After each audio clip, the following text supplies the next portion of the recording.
functions as a service are deployable functions that run without an addressable server. Functions as a service scale without any work by the developer. When you deploy a function as a service to a cloud provider, the cloud provider will take care of running that function whenever it is called. You don't have to worry about spinning up a new machine and monitoring that machine and spinning the machine down once it becomes idle. You just tell the cloud provider that you want to run a function, and the cloud provider executes it and returns the result. Functions as a service can be more cost-effective than running virtual machines or containerized infrastructure because you're letting the cloud provider decide where to schedule your function, and you're giving the cloud provider flexibility on when to schedule the function. The developer experience for deploying a serverless function can feel mysterious. You send a blob of code into the cloud. Later on, you send a request to call that code in the cloud. The result of that execution of that code gets sent back down to you. What is happening in between? Why am I able to execute this code despite not deploying it to a server? Rodric Rabbah is the principal researcher and technical lead in serverless computing at IBM. He helped design OpenWhisk, the open source functions as a service platform that IBM has deployed and operationalized as IBM Cloud Functions. Rodric joins the show to explain how to build a platform for functions as a service, otherwise known as serverless functions. When a user deploys a function to OpenWhisk, that function gets stored in a database as a blob of text, waiting to be called.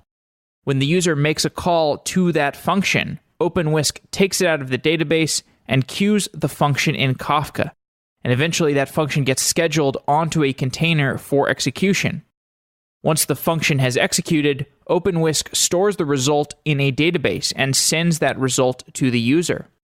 When you execute a function, the time spent scheduling that function as a service and loading it onto a container is known as the cold start problem. The steps of executing a serverless function take time, but the resource savings are significant. Your code is just stored as a blob of text in a database, rather than sitting in memory on a server waiting to execute. In his research for building OpenWhisk, Rodric wrote about some of the trade-offs for users who build applications with serverless functions, and those trade-offs exist along what Rodric calls the serverless trilemma. In today's episode, we discuss why people are using functions as a service. We discuss the architecture of OpenWhisk, and we talk about the unsolved challenges of building a serverless platform. Full disclosure, IBM is a sponsor of Software Engineering Daily.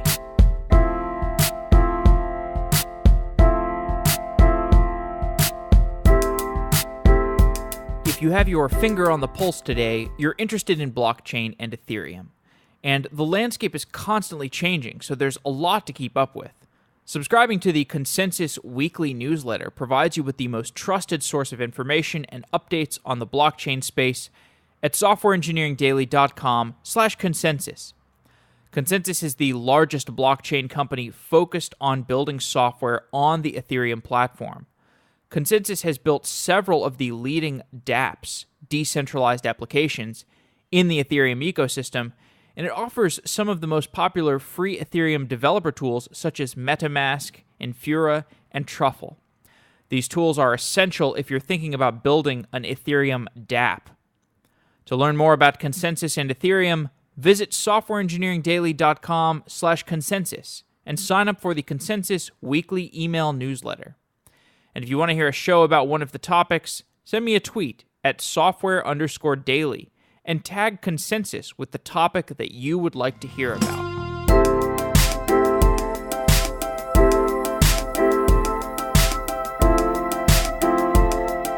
Rodric Rabbah is a principal researcher and technical lead in serverless computing with IBM Research.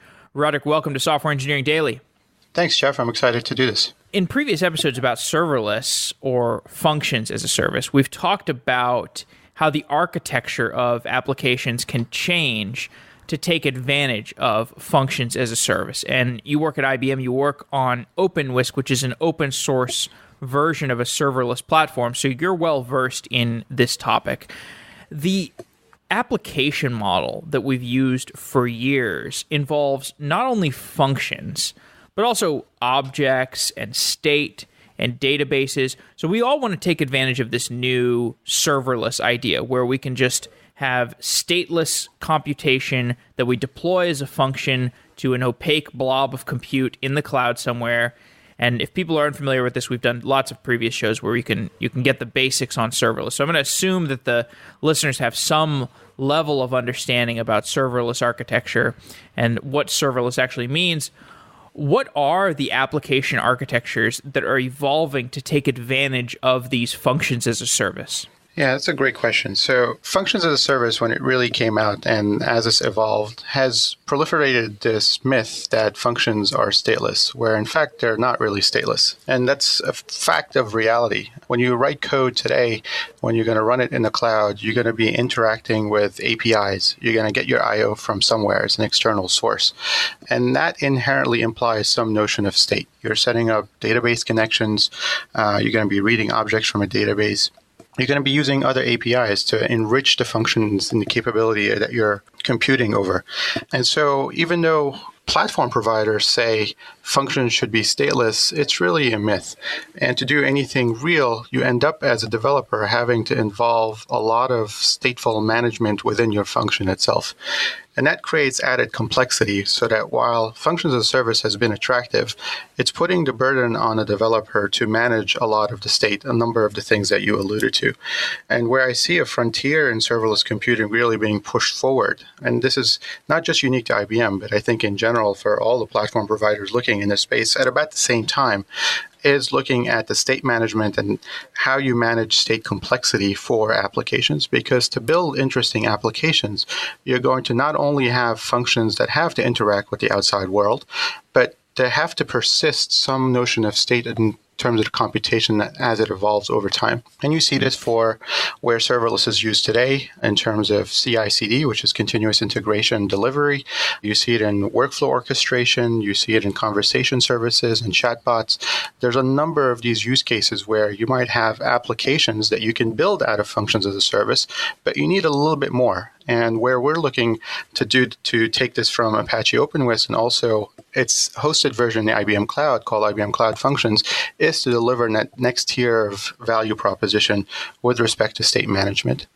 Let's dive into that a little bit more. Why do people talk about state being hard to manage within serverless functions? Sure. If you look at how typically you compute in a traditional classic model, right? If you harken back to the von Neumann classical model of computing, you don't just talk about the CPU, right? The classical model is there's a CPU and a memory. And a lot of what you do in programming is really about bringing data into the CPU, computing on it, and storing it back to memory. And that model, while it has been very simple, conceptually, and has enabled a lot of innovation in computing, serverless computing today talks about the compute resource and not about the memory. And so our first task is to basically expand the scope of serverless to say, you're not only dealing with the compute resource, you also have to deal with the memory resource. And in fact, I've started calling this a new kind of computer. It's the cloud computer. But if you look at it in that way, there's a resource for compute and a resource for memory. I don't think it takes a lot of imagination to look at the complexity people have had to face in terms of the programming models that have evolved, the way you write programs, the way you optimize programs in the classical sense, that now has to be transplanted and applied in this new cloud computer model. And, in the imperative sense, you have constraints about, or you have concerns about how you have to manage the memory. When do you bring in the data from the memory to the processor to compute on it? How long do you keep it near the processor so that you have optimized performance? Because you don't want to fetch things from memory always, because that's an expensive operation. And that's why memory architectures have developed with caching layers, for example. But a lot of that complexity in a traditional architecture is mostly taken care for you. Whether it's the programming language, the runtime, the architecture is doing a lot of that for you. Transplant that to the serverless model or the cloud computer, You don't have that. We're building the stack from the bottom up, and we're building essentially with serverless functions as service just to compute management. So that means a lot of complexity falls on you. So where's your data? You have to now manage that yourself. How long do you keep your database connections open? You have to manage that yourself. Are you co-locating your compute and your data? You have to manage that yourself. I think that gives you an idea of the kind of complexity that, in a cloud native environment you're facing, and why you have to shift the burden to the provider, or sort of the provider of the platform itself, because these are going to be hard problems. And with cloud computing, you have less and less visibility just because of how nascent the field is in terms of being able to do deep performance analysis, deep analysis about where your hotspots are with respect to the platform. So you just don't even have the kind of visibility that you might when you're running code on your machine. So I think that's part of the complexity and part of the challenges that we're facing. Okay, so when I talk to the previous people who I've had on the show to talk about serverless, the way that we frame the discussion is serverless is this thing where you've got companies who have giant data centers, and the way that they have been doing their cloud computing, they've been offering servers as a service. You can provision a server on demand, it spins up a server, and you've got a big blob of compute that you can do whatever you want with, and you address it like a server. And the idea of serverless is on these big cloud computing clusters, they have leftover space that people have not provisioned as addressable servers. So they can say, okay, well, we've got this leftover space, and we're just going to aggregate all of that together as this opaque blob of compute that is not durable, and we're just going to address functions to it and have those functions execute on that blob of compute. And because it is this shifting blob of compute with, variable SLAs, you're taking all kinds of different machines and just putting them together in this serverless blob of compute, and you're scheduling that blob of compute out as functions. Because of that, because it has, variable SLAs, you don't want to ascribe it any amount of durability. And that's why people say, okay, well, we don't really want to treat this as stateful, because to treat it as being stateful would be to say that this thing, if it fails, we're going to lose some component of state. But you're saying that the statefulness is actually going to be inevitable. We have to figure out how to imbibe that blob of compute with a sense of state. Am I encapsulating your arguments correctly? Yeah, I think that's correct. So if I could comment on a couple of things. So, even when you run servers today, a lot of workloads tend to be idle for large portions of the time. So from a platform provider, you want to be able to reuse that capacity and actually use it for something else. So that's one aspect of serverless computing with functions. I can aggregate all of the excess capacity as a provider that I have in my data center, and now I make it available to others to run their workloads. So I shift some of the excess capacity and I can reuse it. So that's beneficial for me as a provider. But what it also does is it brings in this programming model, which is really rich, empowering in that it frees you from a developer's perspective of having to manage the servers in the first place. And now you can shift the operations burden from managing the servers to managing your code. It's not that there are no ops. You're trading one burden for another.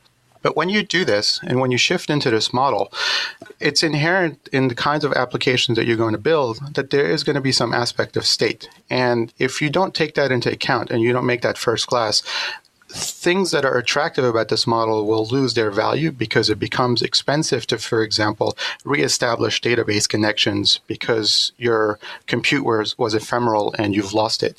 If you're trying to use this model for doing things like machine learning or inference in that context, you might be loading very large, expensive models. And if every time your function resources are deallocated, you have to bring in those resources again from a database or wherever you're loading your model from, that's an expensive operation. You're going to want to optimize that somehow. Whose burden is that? Should that be your burden as a programmer? And then does the platform give you enough capability to be able to do that? Or does the platform itself have to inherently give you some of that capability that says, I'm aware of your state, I'm going to help you manage it because it's easier for me to do it. And just like I'm able to aggregate resources for compute as a service, I can do the same kinds of things with memory as a service. Now I can take advantage of locality in the data center. I can take advantage of knowing what state you're persisting, what state you're not persisting. And I think applications tend to be mostly stateless, but there is some aspect of the program that if you take it, you can partition it where state is localized to very small pieces. And because of that, then you can take advantage of that and optimize very specifically. And this is not really a new observation. If you look at the history of computing with stream programming models, high performance computing, a lot of this has been played over and over and over again. It's just not, now we have to transplant that context and apply it in serverless.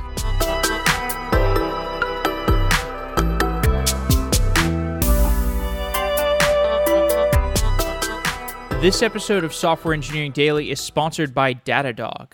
We know that monitoring can be a challenge. With so many services, apps, and containers to track, it's harder than ever to understand application performance and to troubleshoot issues.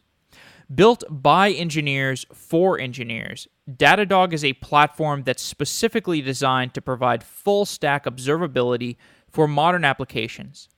Datadog helps dev and ops teams easily see across all their servers, containers, apps, and services to monitor performance and make data-driven decisions. To get a free t-shirt and start your free trial of Datadog today, visit softwareengineeringdaily.com/Datadog to get started. Datadog integrates seamlessly to gather metrics and events from more than 200 technologies, including AWS, Chef, Docker, and Redis. With built-in dashboards, algorithmic alerts, and end-to-end request tracing, Datadog helps teams monitor every layer of their stack in one place. But don't take our word for it. Start a free trial today, and Datadog will send you a free t-shirt. Visit softwareengineeringdaily.com/Datadog to get started.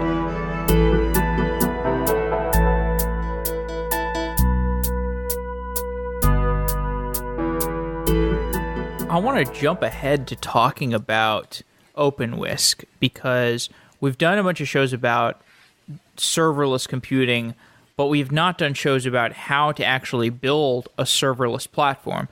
You just gave a great motivation for why companies that have a large data center with excess capacity would want to have a serverless component of their data center where, the amount of resources that are in that serverless cluster are going up and down and external users are accessing that, or maybe even internal users, members of the company who want to use resources opportunistically. Maybe they've got some batch jobs that they want to run whenever there's enough compute, and a serverless platform would give them granularity for running that. And I think that's one of the motivations for OpenWhisk. That's one of the motivations for having an open source platform for anybody to deploy their own serverless system. So that's what OpenWhisk is. It's a server side of a serverless platform. So I want to get into talking about that. So let's say I define an action. An OpenWhisk action is essentially a serverless function. And if I would just want this OpenWhisk action to just simply emit hello world. I write it as a small JavaScript application. I invoke it using OpenWhisk. If we were talking about other serverless platforms, I would have very little idea about what would occur behind the scenes. I would just deploy this code and it would execute and then I would get a response. But since OpenWhisk is open source, you can tell me. So describe what happens end to end when I deploy that hello world JavaScript application on OpenWhisk and execute it. Sure, that's a great point. And part of the open and OpenWhisk is that it's basically open source. It's free for you to use and deploy on your own, modify, etc. And I think that's part of an important platform because I'll answer your question in a second, but I wanted to make one additional point. Because we think this is early days for serverless and functions as a service, having an open ecosystem where we can push the frontier for this model of computing is also important. And as you pointed out, because it's open, you can go and inspect the guts and see exactly what's happening. And from the time you create the action, basically you start typically by developing the function on your browser or on your local file system using your favorite IDE.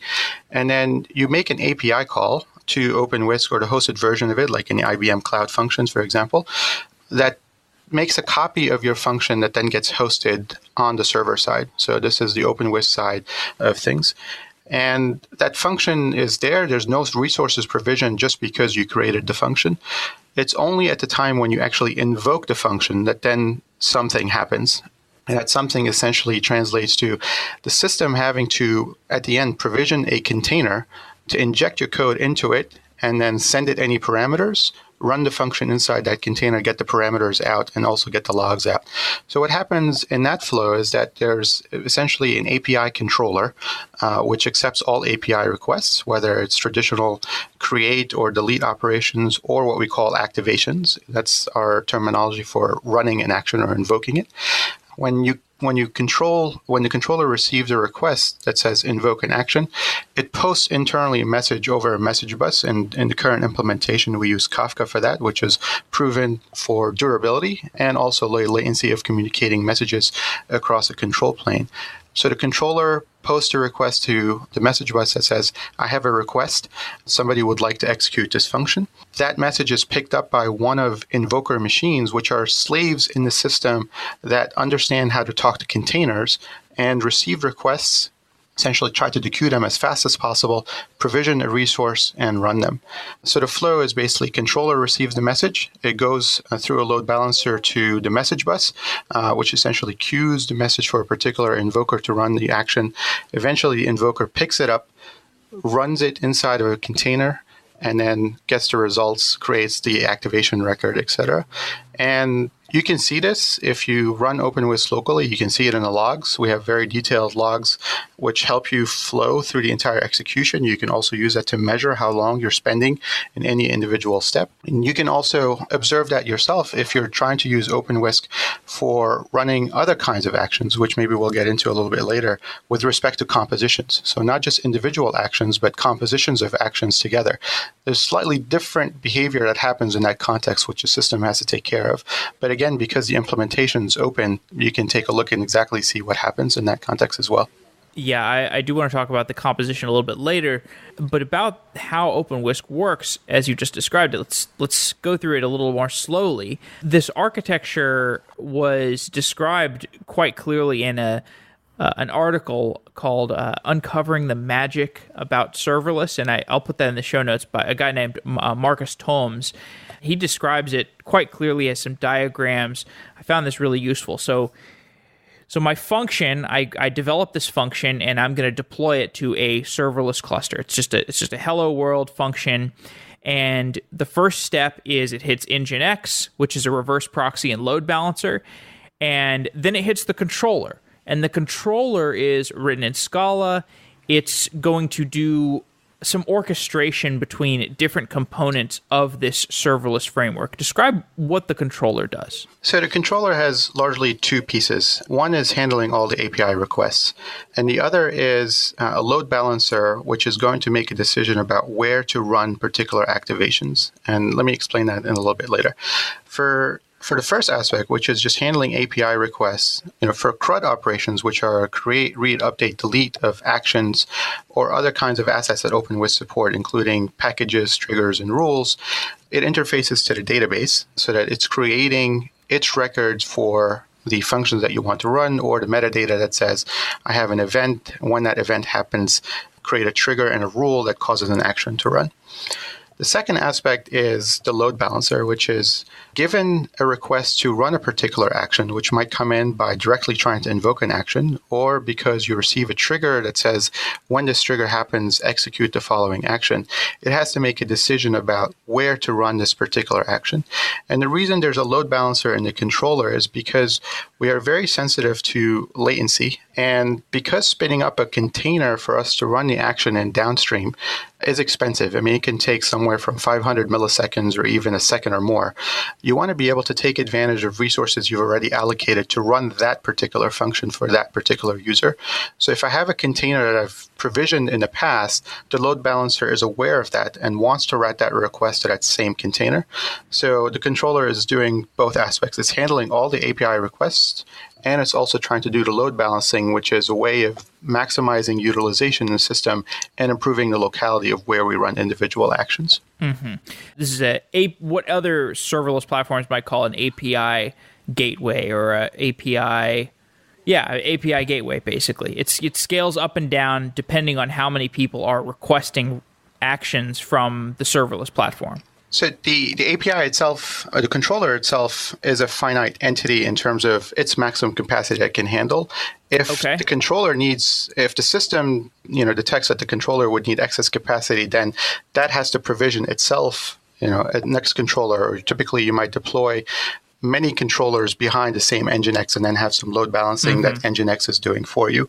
It'd be an interesting proposition to say, can you implement the controller itself as essentially a serverless system, because you want that kind of elasticity you alluded to. It's because the controller in a typical deployment would be heavily used and essentially up all the time servicing requests. You essentially cross over the point where it makes sense to run something as a function as a service versus a dedicated resource. So when we deploy the controller as part of OpenWhisk and even IBM Cloud Functions, we actually deploy it as a container, and it's managed as a single monolithic microservice. Yeah, and then so the next step is the controller takes the function and hands it off to CouchDB. So, if I pass my Hello World application, if I send a request with my Hello World application to OpenWhisk, the controller is going to hand that to CouchDB. The entire function gets stored. I guess this was something that was kind of like surprising to me, but it's just like you just store the function in a database, and then when somebody calls it, you take it out of the database and you're eventually going to load it into a Docker container. So why CouchDB? CouchDB is this system of record that stores all of the functions that people are going to invoke against OpenWhisk. Why do you use CouchDB? Right. So, and some of this is historical in that when we started OpenWhisk, we weren't quite sure how the eventual schema was going to end up. And one of the advantages of NoSQL is that you don't have to, CouchDB is an example of a NoSQL database, so you don't have to lock into a particular kind of schema. And then as we were evolving the implementation very rapidly, it sort of freed us from having to manage a large aspect of that and worry about schema migrations and things of that sort. So it fit in that model. It also allowed us to have indexing functions that we can push against the database. So we co-locate the system of records and the actions themselves with map and reduce functions that we wanted to apply against those functions to compute various kinds of indices. So the kind of metadata that we typically store inside of CouchDB is small enough, and we wanted additional flexibility with respect to the schema to where it fits. Now, you can argue for other metadata, like the triggers and rules, which are really relational by definition, that we should have used a different data store for that. And I think that's something that's within the interest of the community, where we'd like to be able to plug in different databases that we use for different entity management. And the nice thing is that because OpenWhisk is part of, code is on GitHub, we've had people ask these kinds of questions. Can I plug in my own database? And we had factored the interfaces so that you would be able to bring in your own implementation of a database and use it or swap one out for the other. Now, the details matter, and it might not be as easy as I make it sound. But initially it made sense to use NoSQL database plus an object store ultimately for storing the large code blobs. And the way I look at it really is you want a mirror of your local file system in the cloud. So whether you use Couch or S3 or object store, that's really what you're trying to do. I want to mirror my local development environment in the cloud, the way I organize the files, the way I organize my projects, etc. And then when you want to run, I want to be able to figure out what you're going to run and then bring it into the resources I've provisioned to run that code. So, CouchDB is an implementation detail. It has some advantages for us today, but it's also a very interesting question about now that OpenWhisk has matured, and in terms of our operational experience of running OpenWhisk in the IBM cloud, starting over from scratch, might we choose different strategies and might we use different data stores? I think that's a valid question. It makes sense for different kinds of entities that we manage. So after I've gotten my function stored in CouchDB, that means that whenever I want to call that function, whenever I want to call my Hello World function, I can again just ping the OpenWhisk platform, and my request is going to get load balanced across one of these controllers, and it's going to fetch that function from the database because I stored it there earlier, and it's going to schedule it on this fleet of Docker containers that are called invokers. And before it gets scheduled onto those Docker containers, it gets queued up in Kafka. Why do you need this buffer, this Kafka buffer, for scheduling functions, against this fleet of invokers? Sure. The main reason is reliability. You're in a distributed system. Networks can partition, system components might fail, and you want to essentially try to provide a notion of some reliability to the end users. So once we've accepted a request, we try to move it into basically a more persistent data store or medium, and we use Kafka for that. So we defer all the reliability to Kafka. And now once the request is in Kafka, if the controller goes down and comes back at some point in the future, or if all of the invokers in the system go down and then come back in the future, they can pick up from where they started. So it's providing a notion of reliability. And communication in distributed system is not zero latency. You need some mechanism for queuing, especially as load increases. Sometimes you might not have enough capacity in the system. What do? You have to be able to handle back pressure somewhere while you either try to provision new resources or wait for capacity to be available. So Kafka gives us not only the reliability then, but also the queuing aspect to handle more load where we might not have enough capacity in the system. This you might be indirectly touching on an interesting property of serverless, which is service level agreements. Typically, when you talk about service level agreements, you say my uptime is 99.9% of the time. I have 3 nines or 4 nines or 5 nines. But in serverless, I think that's not as meaningful. And it's a little bit more challenging to come up with an SLA for serverless. I think the kind of guarantee you want is how much or what percentage of the time are you going to process my requests within, say, 1 millisecond, right? Because if our uptime is 100%, but we queue your request for minutes at a time for a function that might execute for 100 milliseconds, that's not an interesting SLA. Rather, we want to say, with 4 nines, we can start executing your function within 1 millisecond. Now, that's the kind of property that I think you need to build interesting applications, especially when you might be latency sensitive. All right, so after my function gets buffered up in Kafka, eventually it's going to get scheduled against this fleet of invokers, these Docker containers. Is there anything special going on at the layer of invokers? Like what's going on there? Do you use a scheduler like Kubernetes or Mesos, or did you write your own scheduler? Right. So we wrote our own scheduler, and the reason for that is latency again. If you try to look at what's happening in the invoker when it receives a request, we wrote our own container pool management because we needed to be able to take advantage of locality. And we also wanted to be able to provide sort of container resources with as little latency as possible. So typically, if you try to spin up a new container for every function that you're going to run, as I alluded to earlier, a Docker run can take anywhere from 500 milliseconds and up. And under load, that time goes up. I've seen times over a second for spinning up a new container. And for Kubernetes, I've seen some numbers that say they can spin up a pod in sub-second. But the latency for that is, I think in general doesn't work. So what we do is, what the invoker is doing is that it tries to create as few containers as possible for individual functions that it's seen in the past. And it wants to cache containers that it's used in the past and reuse them. And the way we do that is by pausing and unpausing containers. And if you think of the lifecycle management of a container, it goes through a Docker run. You run the function, and then there's a Docker pause immediately after your function has returned. So we do that because we don't want the functions to essentially continue executing. It has to do also with billing and metering.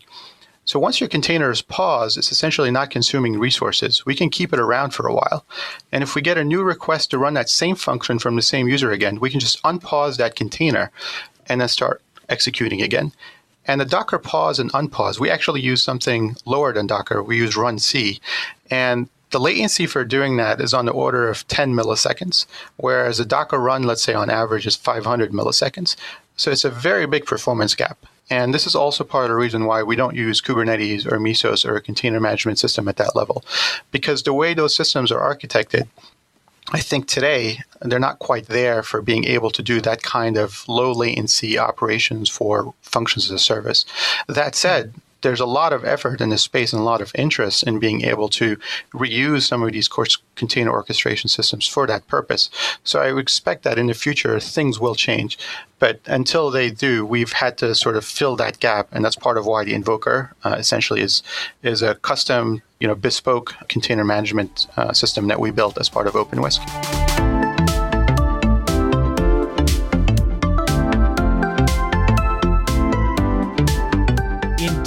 Prime flips the typical model of job search and makes it easy to apply to multiple jobs and get multiple offers.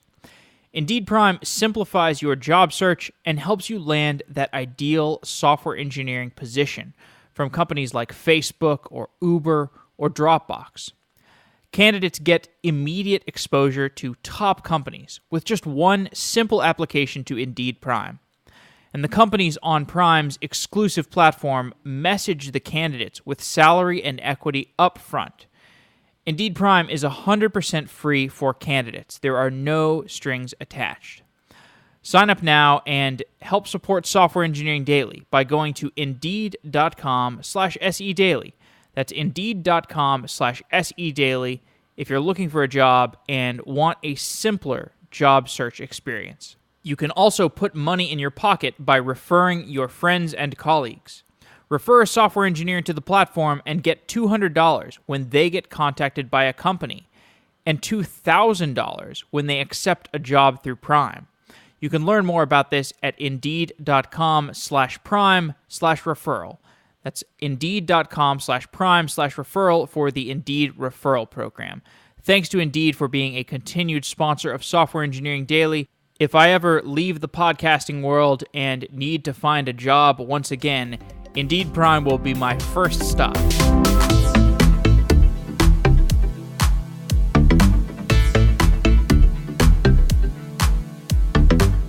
Yeah, so one of the parts of serverless that is important to recognize is that when I request my function to be called, when I request my hello world function to be called, it has to get scheduled and deployed to a container.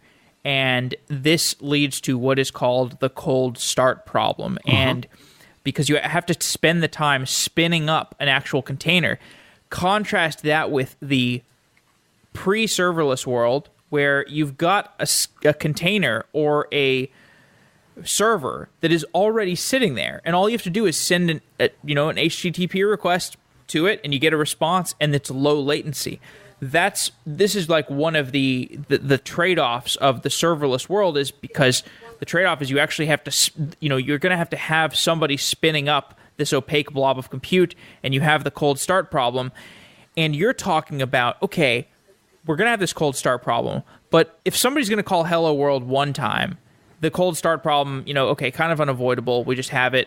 But if they're going to call hello world and then a minute later they're going to call it again, and then 3 seconds later they're going to call it again, and they're going to call it continuously for 3 hours, and then they're going to stop calling it, you would much rather spin up a container and keep that container up so that you can serve more hello world requests. So help me understand, to what degree does the user tune how much they want their container to stay around? Do I have to tell OpenWhisk, hey, I'm calling hello world and I'm going to call it again for the next 3 hours pretty frequently, so keep my container going? Or is OpenWhisk, does it intelligently figure out that it's going to be called frequently? Right. So I think that's a great question. So OpenWhisk today, and the way it works, when you run the function, as you noted, we'll spin up a new container. Now, it behooves us to keep that container around for as long as possible in the pause state, because then when we need that resource again, we can just unpause it. The load balancer knows where that container is and tries to go to it. So we get some of the effect that way. Another aspect for the system in trying to mitigate this cold start latency is trying to keep what we call stem cell containers around for a bit. A stem cell container is essentially a container that is ready to run. We don't have to do a Docker run on it, which saves us 500 milliseconds or more, but doesn't have any user code initialized or specializing it. So you pay the cost of loading the user code into it, which can be expensive, but if you're loading a large zip file, for example, but in most cases is on the order of a few milliseconds. So that's another aspect of the capabilities of the system to try to mitigate code latencies. But that's largely where things stop today. And as an end user, we've seen, and we get this question a lot, how can I keep my container around? And how long will my container stay around?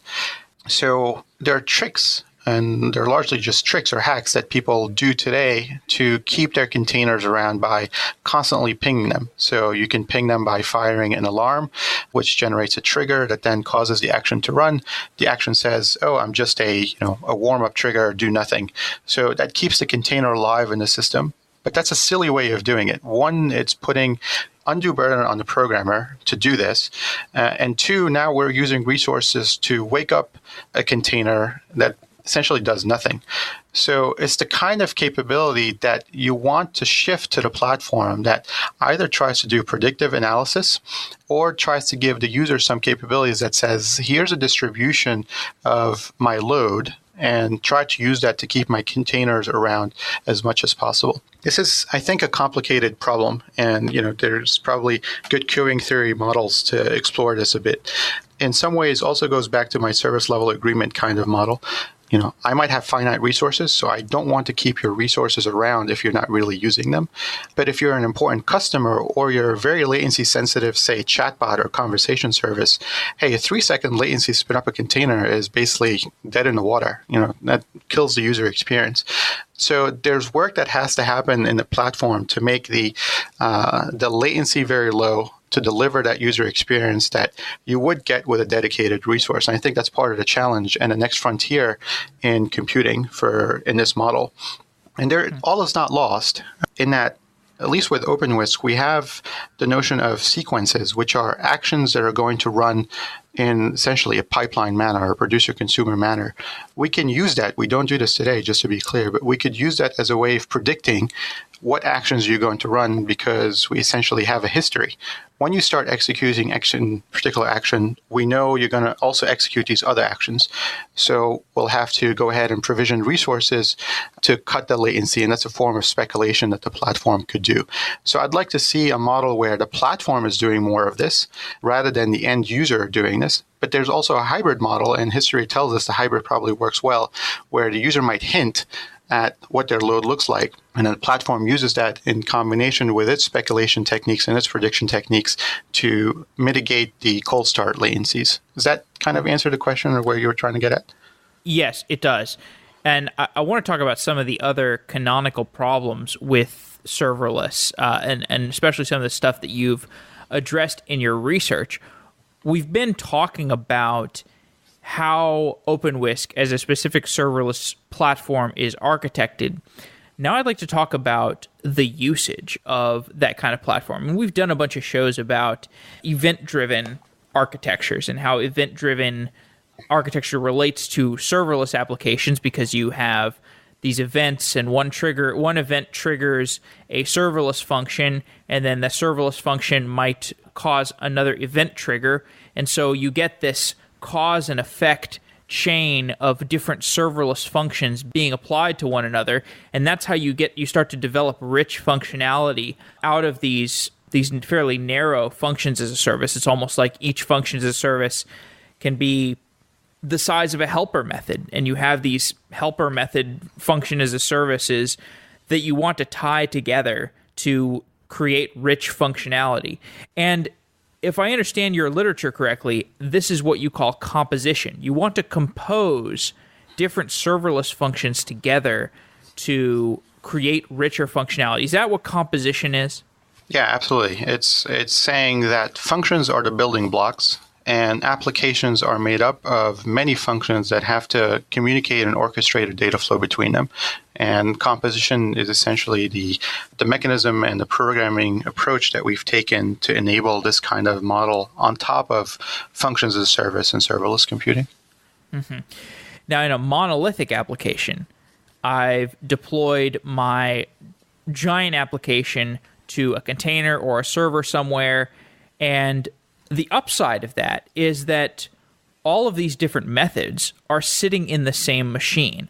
So if I've got a method that if I hit an API endpoint and that API endpoint calls a method, which calls another method, which calls another method, it's not really a big deal. All of these methods are sitting on the same machine, so it's just a single machine. It's unlikely to have distributed systems style problems. But when we break those methods into their own functions, and you get these different functions and different helper methods that are sitting in different machines, this becomes a distributed systems problem. All of the latency issues that we articulated with the cold start problem, these become a real issue, because if you've got, like, if I need to call, one API endpoint that hits a helper function as a service that needs to have a cold start, which hits another function as a service that needs to have a cold start, which hits another function as a service that needs to have a cold start, this is going to compound the latency, which can be a real issue. Am I articulating one of the problems that you wanted to tackle with your studies of composition? Absolutely. I mean, this is, goes back to, a lot of the points that you're right on with. And there's two things at play here. One is this programming model where you try to deconstruct your large monolithic application into functions and then describe your application as a composition of functions is in some ways good software engineering. But if you look at it from the context of parallel programming or distributed programming, it's kind of like the Holy Grail in that serverless is forcing you, by construction, you must decompose your application into small functions. But if you take that to the extreme, then you're going to pay very heavy costs with respect to performance, given where the systems are today. So you have to try to recoup some of the sort of monolithic style of the application, but without trying to compromise essentially the good software engineering principles that you might have applied by decomposing code into individual functions. Maybe you wrote different functions in different languages because it just suits the problem that you're trying to solve better. And so with Composer, which is something that we've released out of IBM Research as a technology preview, it works with OpenWhisk. We'd like to get users to use it to give us feedback and evaluate how we're doing in the space.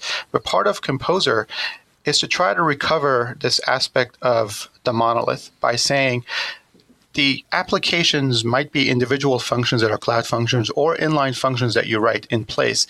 But we want it to come down to a representation of that composition in a way that then we can build tooling on top of it, like compilers that do optimizations on that composition. So an example that fits in the context of what we're talking about here is Fusion. I have a function that then talks to another function that then talks to another function. Rather than running them as three separate containers as part of OpenWhisk, we fuse them together into now a single larger function, and we run it in one single container. The advantage of that now is that you don't have the three cold starts. You might have only one. The communication between the functions now doesn't have to go through the system or the system of records. It can be very local. And this is an example not only of the state management you want to get at, but also the kind of compiler optimizations you might want because there's performance advantages to it.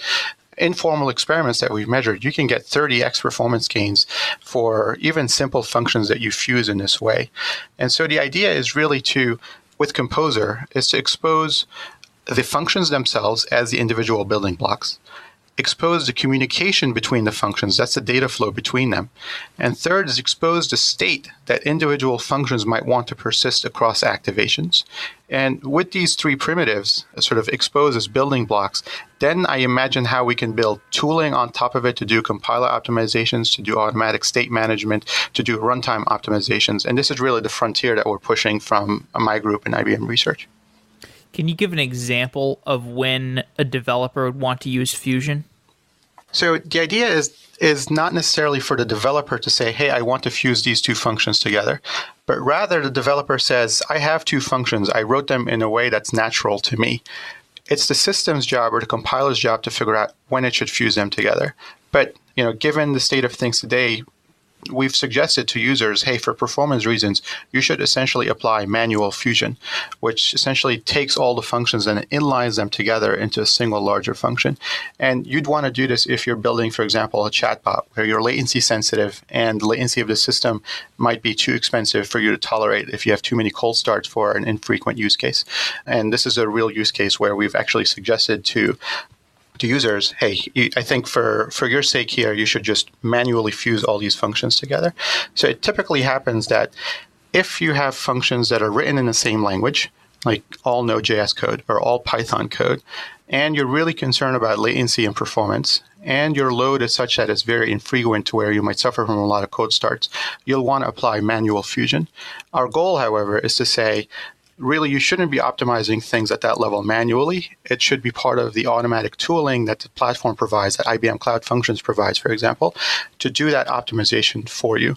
And then we'd like to be able to broaden it so that you're not just restricted to fusing functions that are in the same language, but also how do you fuse languages across languages? Because I might have written an application in this model where I have some functions in Node.js, some functions in Python, some functions in Java.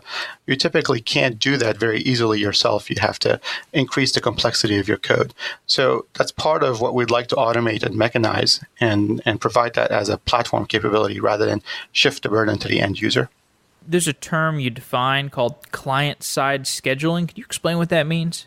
Sure. So client-side scheduling in the context of, so this came up in the context of exploring compositions. So let me give a simple example where you have a function that you want to execute conditionally if the result of some other function is true or false. Where do you do that orchestration that says, run the first function, look at its result. If it's true, then invoke the second function. And if it's false, then do nothing.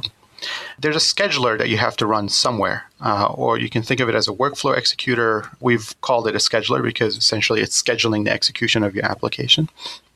You can imagine that you would run this scheduler in a client like a browser. So you can write a Node.js application that runs in your browser that says, use the OpenWhisk API to invoke the first action, get the result, and in the Node.js code that you're running, say, in your browser, the JavaScript code that you're writing in your browser, you're doing the conditional checks and then explicitly doing the invokes of the functions. So by client side, we mean it's a composition that runs outside of the serverless system itself. So the composition itself is not a serverless function. It has to run somewhere else. But by doing that, you can free yourself from a lot of the limitations, rather, that the serverless platform imposes on you. Like the client scheduler might be a long-running orchestration that might last many tens of minutes. Typical function that runs in a serverless setting has to finish within 5 minutes and may not consume more memory than allowed. So if you want to break out of those limits, either you have to do something different within the platform itself, or you have to run outside of the serverless platform. So we call anything that you do to do this orchestration outside of the serverless platform as client-side scheduling. And it's a way of executing your composition, but using the API of a serverless framework, and then you logically doing all of the things that you have to do to keep navigating the execution. You mentioned this project called Composer. Can you explain in a little more detail what Composer is? Sure. So Composer is a library that we implemented currently in Node.js. It allows you to describe how you want to compose functions together and impart data flow and control flow. So in the example I gave earlier, where you want to do conditional execution of an action, you would express that in Composer with what we call a combinator. So you do, the name of the library, for example, is called Composer. You do composer.if, and that's a function call where you give it up to 3 parameters. The first is the condition expression or the cloud function you want to run. That's going to give you whether you're going to go down the then branch or the else branch. And then either a function or a cloud function or inline function that you would run for the then branch and then the else branch. And Composer essentially gives you a library of control flow constructs to do things like try-catch, to do an if-then-else, to do a loop, to do things like map and reduce or parallel and join kinds of compositions. And the reason we took this library-based approach is we didn't want to invent a new language, but we also didn't want to change the semantics of how you might write an if-then-else in an imperative style, say in JavaScript. In JavaScript, you just start writing if A, then B, else C. We needed to extract from that sort of the 3 things that I was alluding to before. Which functions you're going to run, what's the control flow, what's the state. And so by using this library of creating compositions, we force you into a style that helps us identify the control flow and the data flow and the state. And to make it easier for you to develop these compositions, we also built a tool called the shell, And what the shell allows you to do is visualize your composition as you're developing it. So you can write your code in your favorite editor, you point the shell to monitor that file, and as you're building out your compositions by using more and more combinators, you actually have a visual representation of your control flow as you go along. And that helps you in debugging your code, and you can sanity check that you've actually constructed an application that sort of fits you with your mental model and your block level diagram that you might have. Great. So I read this paper that you wrote where you explored something called the Serverless Trilemma. And this was a way of presenting the trade-offs of a serverless application. I thought this was useful because it presents a framing that developers can start to look at and say, okay, well, these are the fundamental, it's almost like the time-space fundamental trade-off in regular computing. You have these three trade-offs where functions should be black boxes, function composition should obey a substitution principle with respect to synchronous invocation, and invocations should not be double billed. So there's going to be trade-offs between these three areas. So I want to go through these and define them and start to flesh out what your theories are behind the serverless trilemma. So first of all, the one corner of the triangle is that functions should be black boxes. What does that mean? Right. So we believe that some of the fundamental value propositions in serverless is that you can write functions in just about any language that you choose. And because of that, it empowers you to use the right language for the particular problem that you're solving. If you're going to support more than one language, at some point, this polyglot functions, then you might want to look at the functions themselves as a black box. You can't look inside. You can't see what they're doing. You don't know what languages they're built in. And if you're going to treat them that way, then you also can't necessarily modify them. So that fits in the context of composition, because if you want to do something special in the context of composition to satisfy some of the other constraints, or you simply want to support the ability to compose functions that might be written in any one of these languages, you have to either buy into this notion that functions are black box. I don't know what they're doing. I cannot modify them. Or you have to say, I don't care about this property because I care about some other properties, which I guess we'll get into. And that's kind of a trade-off that you make. So strictly speaking, black box just means the serverless platform shall support functions written in any language or presented as just strictly as binaries. They're unmodifiable. I can't inspect them. I can't modify them. Mm-hmm. You touch on the serverless substitution principle. What is the serverless substitution principle? So by substitution, we mean that if you take two functions and you compose them together, we'd like the composition itself to be a function.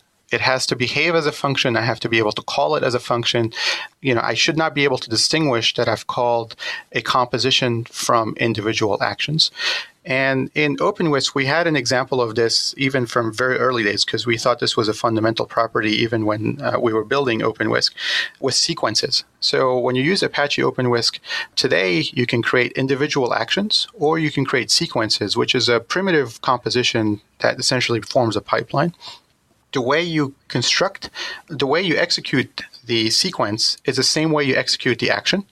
If you were to look at an activation record for a sequence versus the activation record of an individual action, they look the same. They both have a result, and they both have a start time and an end time. And moreover, I can take that sequence and now further compose it, say, with other sequences or other actions. So it goes to sort of this layered model of programming where you start with a building block, functions for us, and you want to build libraries out of them, and you want those libraries to further compose into applications, and essentially to continue increasing modularity and reuse. Everything should have the same shape. And in this context, everything should really look like a function. So substitution really goes to functions are the building blocks. Compositions of functions should also behave as functions. So I can always substitute a composition for a function or a function for a substitution. All right. So the final corner of the triangle is the double billing issue. And you talk about how if there's a remote scheduler for your composition of functions, then you have a double billing problem because you're paying for the scheduler as well as the functions that your code is getting scheduled onto.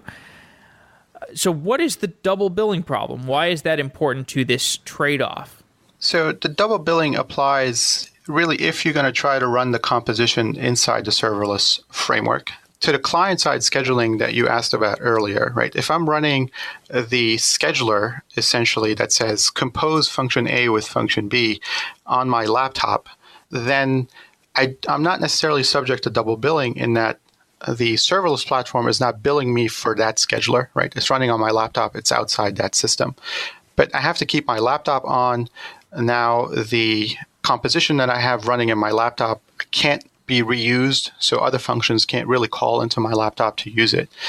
So if you want to bring the scheduler into the serverless model, then now you're subject and you have to play by the rules the serverless model applies on you, which means that you can't run forever. Right? So typically actions will run for no more than 5 minutes. At that time, your resources are freed up whether you're done or not.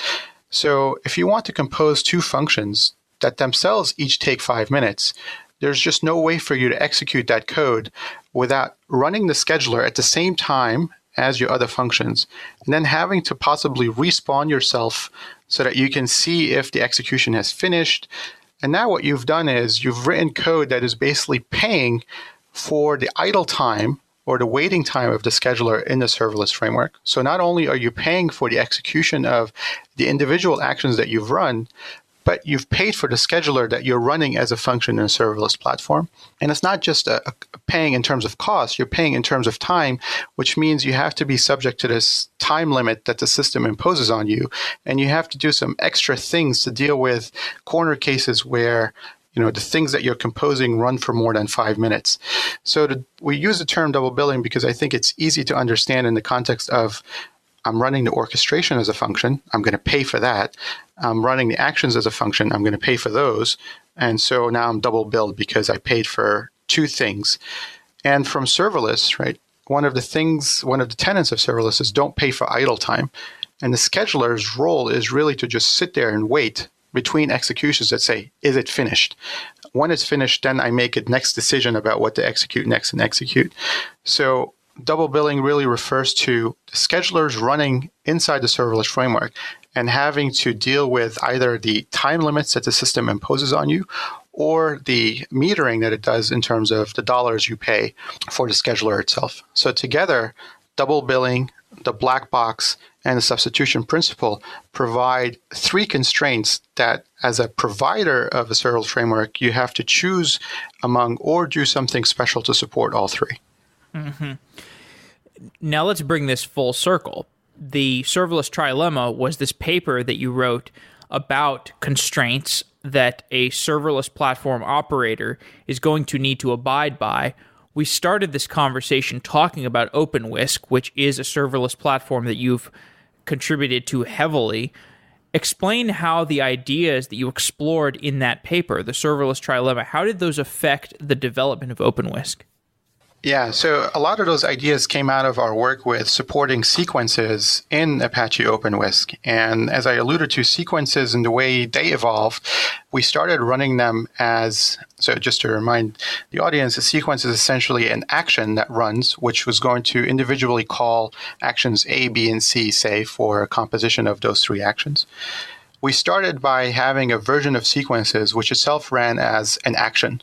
And then we realized that while we were able to satisfy the substitution principle and the black box principle, we weren't satisfying the double billing. You were paying for the function, which was the sequence, and the individual actions. So as we tried to figure out how we best implement sequences in a way that also avoids double billing, as I alluded to, it's not just a cost, it's a time limit issue. We change the sequence implementation, essentially internalize it into the controller.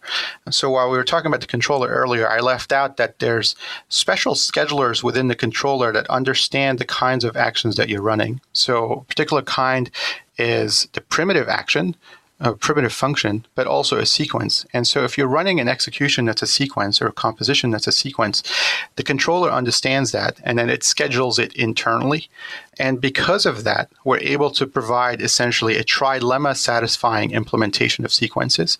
And that's why sequences in OpenWhisk today are not double billed. They're actually the most efficient way of running compositions if you just need a straight line code.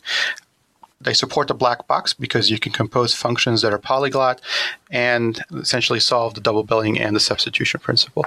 So a lot of our thinking in this space really evolved by actually having to build something that provides a pleasant programming experience in this context and doing it in the context of OpenWhisk. Now, where we stop with sequences, where OpenWhisk stops with sequences today is you can't do control flow. I can't do an if then else, right? And sometimes you might want to do an event condition action.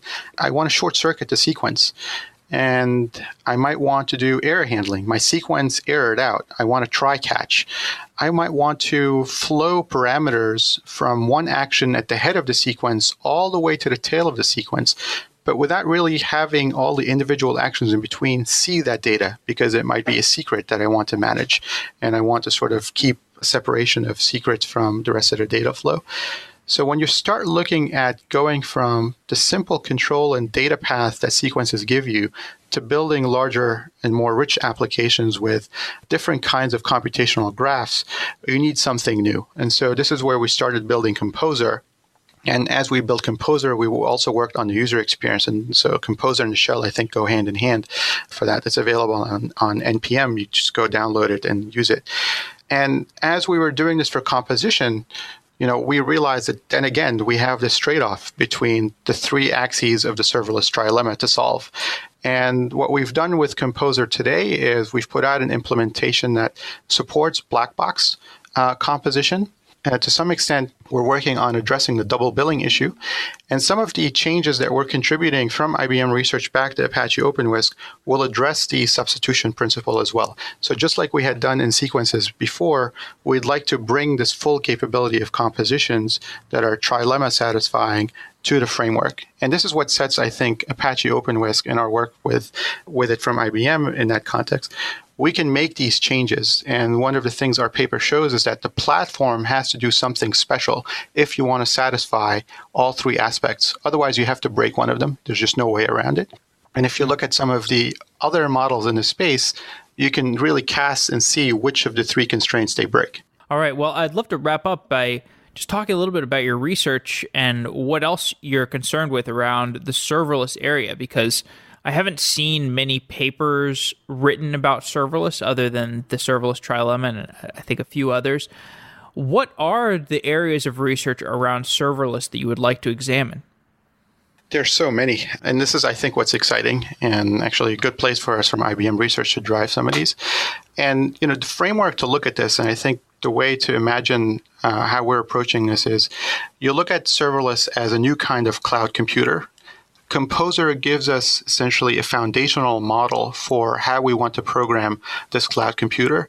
And now we have to build a stack of middleware, tooling, programming clients, et cetera, on top of it to make the user experience pleasant, to deliver runtime performance that's good, to keep presenting essentially various value propositions. And you can look at things that we're doing in the context of analyzing the functions themselves to know whether they're actually stateless or not, looking at compositions of stateless functions. Have you composed functions that are well-formed? Are schemas aligned properly?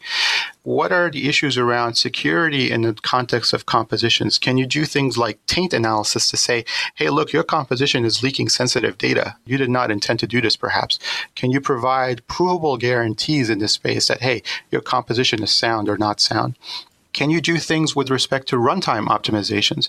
Because I have the composition, I know where you're going to go in the space of your computation. Can I use that to inform the framework about what resources to pre-provision and how to optimize your code for cold starts and warm starts? Can I do things like fusion? Can I do function reordering? So there's a lot of things that fall in the context of analysis, compiler optimizations, runtime optimizations, and tooling. And we're really looking at the full gamut of these and sort of taking a very vertical approach, from the bottom up in terms of trying to deliver a serverless computing programming model in this space that really tries to target sort of cloud native by construction with a lot of interesting value propositions. Okay, Rodric. Well, it's been great talking to you. I am fascinated with OpenWhisk, and it's really been great to get a look inside of how a serverless platform actually works. Thanks for coming on the show. Thank you, Jeff. This was great. I really enjoyed it.